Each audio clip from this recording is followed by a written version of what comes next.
Welcome to Ashley On, your one-stop podcast where we talk about health and wellness, spirituality, and all things new. Stick around as we delve deep into innovations to support a better world.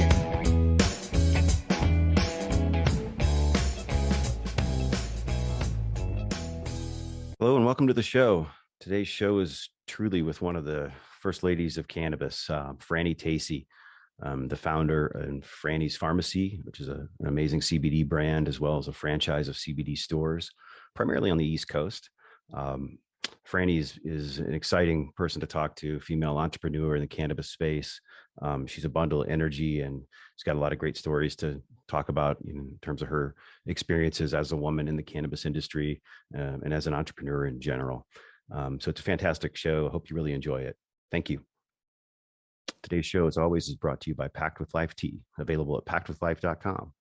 Are you dealing with low energy or brain fog or afternoon lulls, looking for something different, want to change up your hydration routine, maybe add something healthy and no caffeine, of course?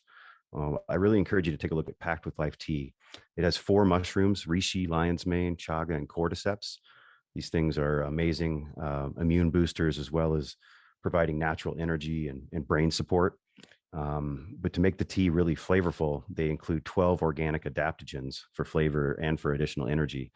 The product tastes fantastic. I love it on ice. A lot of my friends enjoy it either warm or also on ice. It's great in a water bottle to go.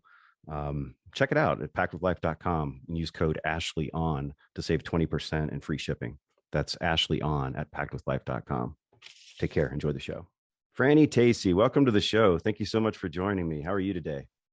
I am fantastic and happy to be here talking to you, Ashley. Good to see you again. Yeah, great to see you again too. It's your smile lights up the broadcast here, so thank you. It's a pleasure to see you. I usually just like to dive into these things pretty quickly. So with you, I've been referring to you to some of my friends and in the industry as one of the first ladies of cannabis. So I hope that you take that in a good way, and I'd love to know, in that regard, what, just starting at the beginning, what got you into cannabis in the first place? Why were you motivated to take this journey? Well, let's make a really long lifetime story really fast. I went to college in forestry school in Flagstaff, Arizona, and I was studying forestry, environmental sciences, wrote a paper on The Emperor Wears No Clothes. Totally blew my mind. From that point forward, I was like, this is all just totally changed my perspective. I've always been a cannabis supporter. I have, like many women, proving our accolades, all sorts of master's degrees, resources, but I did that with the help of cannabis in a medicinal way, being able to focus. So fast forward 20 years from that, always, my dad was a cattle farmer. My dream was never to get married and be in a white dress, but to have my farm. So I had a master's. I worked in forestry, master's in education, PhD coursework with Smithsonian Institute, and found myself landing in the pharmaceutical industry for well over a decade, and doing all sorts of stuff with that. Manufacturing was my specialty and passion. But I was in sales and marketing, and ended up telling everybody, every doctor, that was famously known as the hippie in high heels and the anti-drug rep. And we declare this is the unhealth care industry, pharma to farm. And I bought a farm in 2012. So we're coming up on our 10-year anniversary. And in 2017, just 5 years ago, so cannabis wasn't even on the radar when I bought my farm. It wasn't legal, not even on the radar. Mm-hmm. And in 2015, was teaching some classes about business of farming, and saw somebody with a little sign that said, "Let farmers grow hemp." And immediately I went in. It was a little 4x4, like the 1950s card tables, and a little poster board that he'd handwritten. And awesome. That changed everything. 2 years later, $200,000, 100,000 signatures, co-ops formed, collaborations with NC State. North Carolina became the 5th state. You have an industrial hemp pilot program, grow hemp, and I wasn't even planning on growing, but everybody looked at me. They're like, you're going to put a seed in the ground now, right? And I was like, wow, interesting. I never thought about that. And was kind of I guess so, right? reluctantly forced to do that, which put me the first female in North Carolina to plant hemp, the 11th female in the country, which soon and quickly followed by the first person to do a TED Talk on hemp as a crop. And that's where my passion is for this plant, because with my, horticulture degrees and experience, there's 450,000 plants out there, and only one that can feed, clothe, shelter, and provide medicine that we have receptors for in our body. So we were created with this plant to go hand in hand. And I love connection. I love connection in every way. People, plants, us to the outside to the inside. There you have it. No, that's awesome. And thank you for sharing that. That's when you put it that way about the plant universe, right? 450,000 of them. And Yep. and we've got one that does all of that right there, for our enjoyment and our benefit, right? And health and all of those things. So, I've got so many questions for you. Trying to just keep it focused, but where do you've started an amazing CBD brand. You've got an amazing franchise, CBD franchise as well on top of that. So CBD is clearly in the immediate radar. Where are you going with Franny's and hemp? Because clearly, just based on what you just said and the passion that you have, seems like you've got big plans. So where do you see Franny's going along the journey with regards to this plant? Yeah, I love that question. Starting from a big level and bringing it back down, our company is focused on being B certified. We're in the process. And part of that goes back to what I said the first time I was on the news in 2017, and that TED Talk is incorporating this plant. So it goes way beyond just CBD. It's all minor cannabinoids. It's cannabis as textiles. So we'll be releasing some of our first textiles soon. It's cannabis in food, but not only THC and CBD in food, it's also hemp food as a superfood itself. Mm-hmm. And it all relates back to our sourcing. So definitely health and wellness is where we are at, with an amazing new product line that we're launching. We continue to launch new products, categories, but this overall health and wellness brand goes beyond just our products. It goes all the way back to the source. And one example is our chocolates, our fair trade sourced out of Nepal, where they grow the organic cacao, and the Society of Women that make the fair trade packaging. There's some amazing history and story with that, and the collaboration with the chocolatier that comes from over a century in the business. This is also where we've really, partnered to have a sister. I always say we're a global citizen. I know I'm a multi-state operator, 6 states with franchises, but global citizen. This is where we're reaching out to our farmers, and there's actually women on sewing machines that are sewing our textiles. This is not manufactured. So that is really where our brands are going. Our franchises are incorporating cafe model, where we have a variety of foods, and bringing in the textiles. All so much fun. We also incorporate hemp wood into our franchise models. So everything we do is living, breathing, and creating this industry. Yeah, that's fantastic. I love to hear that. For some of the listeners, they might know I've done a lot of different podcast episodes on the hemp industry with regards to housing and building with hempcrete and all kinds of stuff. It's an amazing, fascinating time, as you mentioned. So, on the textiles, you alluded to there, you've got women sewing. Is that happening in the U.S. or are you doing that outside of the country and globally, or both? It is in Nepal.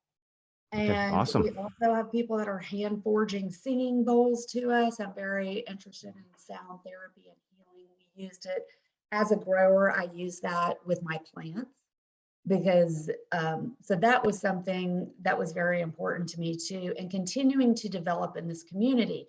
And what's so interesting is I love it. People love me, and then they love to like try to, we're going to get her, why aren't you doing this in the US? And I was like, I'm That's our society. creating the demand because Yeah. that is where we are. Like Hempwood, we all started Victory Hemp. These are people we just started 5 years ago. And we are trying to create the demand here that warrants the industry. It's so innovative and new. So we had to go to a place where it exists to create that brand. And with our voice and the people, we're a brand that conscientious consumers love. They find us and they're like, we're following this. We love the path. They love the journey. They love to be a part of it. And that's how we get it here in the US. We create the demand by telling the story of why it's not here. No, and it's And good. to follow up with that, I'll never abandon that community in Nepal. And we're hoping to go visit a open trip in October where visitors can also join to go into the community there.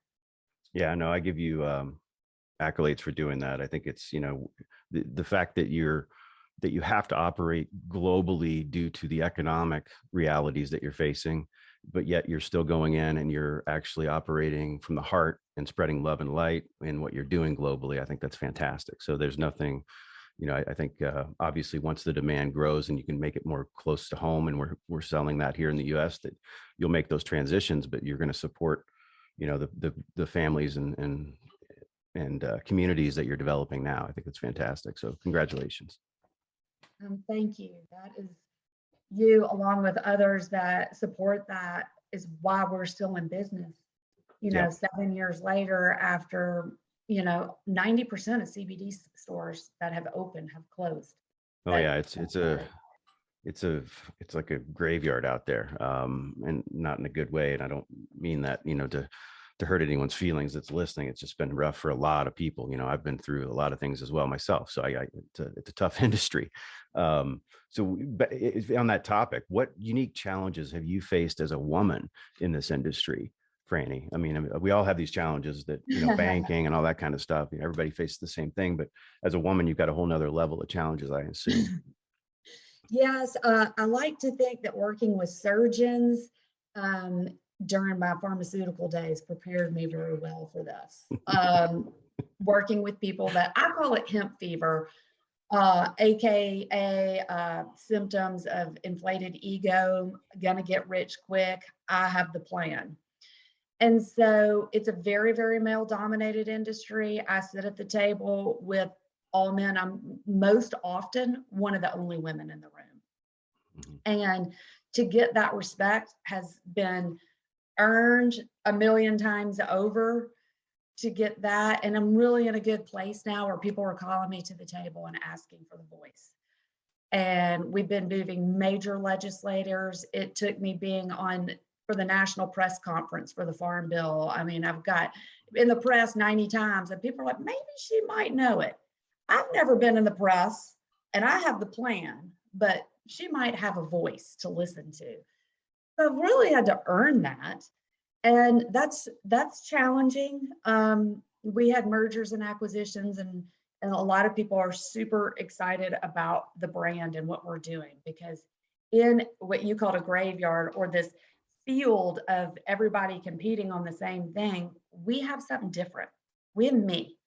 We have a person that stands behind our products, our mission, our vision, and I show up every day in every way, no matter how difficult it is, through the legislation, legalities, everything. I just keep showing up to move it forward. And that is the toughest thing. We just made a huge win in North Carolina with passing Senate that cannabis is legal. We're actually even going all the way, all forms of cannabis, minor cannabinoids. There's just one fight after another, but I'm not just a woman. I'm only a woman on the outside. On the inside, I'm everyone. I speak for all of the people, and that is what we need, is that voice. So I think sometimes being a woman on the outside and being a blonde, I always say, yes, keep the expectations low. I'm a blonde. You're right. You're Well, right. that I kind of love it. leads me to my next question, which is what advantages do you have as a woman? Because, clearly there are some advantages as well. And, like you just said, having people underestimate you can be an advantage in a lot of ways. Oh, yeah. Oh, yes. And you're exactly right. I've been able to fly under the radar for a long time and just do what I do without, well, I do get a lot of attention, but that is the real thing. You can't not notice me. When I walk in a room, you'll feel my energy and you'll see me there and you'll hear my voice speaking out for the people in the industry and this plant. Yeah, it's very true. For those of you who've seen Franny around at any of the industry conferences, absolutely, she speaks the truth. So what's it like, Franny, being in cannabis in the South? I mean, you allude to the challenges in North Carolina, but let's throw on the South now on top of this. Like what's it been like blazing that trail? Pun intended. I love it. I love it, love it, love it. People relate to me. They feel me. They know me. And I am a perfect example of how we destigmatize cannabis and attract people we are. We have our franchise owners. We have 2 franchise owners that are pharmacists. We have somebody that comes from high-end design. All these people, what I'm attracting is other people like me. And they're like, oh my gosh, this is so great. I have a 6-figure job in corporate America because of cannabis. And I'm going to need to get out of this so that I can really do my life's purpose. So being in the South, it's the best opportunity right now because all we have legal is hemp. And we're starting to make this progress into the industry. And so business-wise, it is the best opportunity in the country. It's the best opportunity, especially in our franchise models, because we're there, we're vertically integrated, we're in the states where we're moving this and people are excited. So it's a lot different when you get somebody from New York or somebody else with a heavy accent that comes in and tries to tell them this stuff. It's genius. So perfect being where I am right now. That's awesome. Have you, so do you, I know you've got the farm still operating. How much of your own cannabis are you growing versus how much are you, outsourcing and bringing in from other folks and other growers? Ooh, I love this question. After 4 years of growing on our farm, it is now, our farm is an agritourism center and we have a hemp history tour and garden. So you're going to see different varieties at different stages. And our farm is open to the public. So full disclosure, come stay here, schedule a tour. When we started this program, that first 4 years, we're the first to do complete a 3-year trial on varieties. By putting this into NC State, we now have our network of growers that are so solid, so consistent that I do not have to grow anymore here. We get to grow for show. On some of our discovery days, you get to see and visit tours of the farms, depending on where they are, outdoor, indoor, and we're super excited. This is a year of collaborations, mergers, and acquisitions. So as we said, coming out of 2021, the businesses that were in 2021, between 50 and 70% in each state closed. So all the people that were wholesale hustling, had started their entrepreneur, they had this thriving business, they're not anymore. And so people that I started with, they developed their own thing. We all do it. They're coming back in. So we're really excited to be merging and acquiring 2 other of the businesses that we've been in operations with for multiple years, bringing them in-house, and we'll have even more of our quality indoor grows. Super excited through one of those. And we'll be releasing that greenhouse, all this great press and stuff in that within the next coming months. Awesome. That's so good. Thank you for sharing. Just switching gears a little bit back to your background, you mentioned coming from the pharma industry, and I have a long experience in the pharma industry as well. And a lot of times I say that my work now is to make amends for that. Right. So, how does it feel to be, with the awareness that you have now? How does it feel to be doing something like what you're doing, right? When you come from that background of what you were, selling to the population, right? And in terms of what you were operating in with pharma, and I'm asking this because I've done the same thing, right? And I'm curious to how you feel now that you get to do what you do. That's interesting. I feel definitely like I'm living my purpose and living my mission and my vision of doing good and being of service and educating. I also feel more challenged. It's very easy to be in a system where we call it golden handcuffs. You make a good living and it's easier. It's just easier, and so I feel Certainly the stress is different. And I feel a lot of things, but mostly, I can't do anything else. And I think most of us, if we really reflect inwards about how we behave, we do the best we can, and it's hard to live when it's not authentic.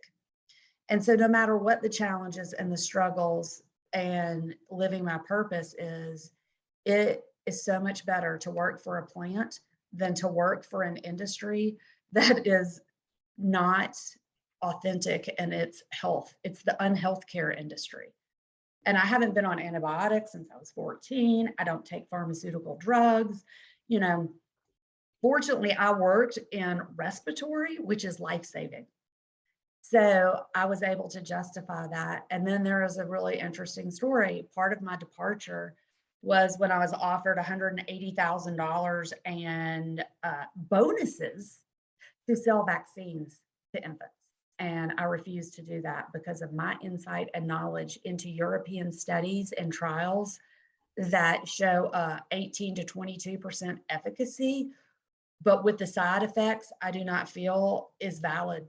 And I did not even have my own child vaccinated. So I refused that position and vehemently pursued the path to the farm. I was like, I can't do this. They're like, well, you can't keep doing what you're doing, running a $10 million territory. We need you to do more. And I'm like, but I'm not doing that. And so good for you. There we go. Good for you. That's what has to happen. The people have to stop pulling the triggers on the guns in the wars, and the people have to stop refusing to fly the jets to shoot the bombs. People got to stop refusing to make the vaccines and sell the vaccines and the other drugs that are hurting people. That's what it comes down to. So thank you for sharing that, because that's exactly what has to happen. It's hard to do, it's very hard to do, but it's what has to happen. I know. I look in the mirror and see that reflection and sometimes say, what are you doing? Stop. Well, I still have some, some very close friends and loved ones that are, that are tied into the pharmaceutical industry. And, they'll tell me, off the record, of course, but they'll say preventative medicine is the greatest risk they face.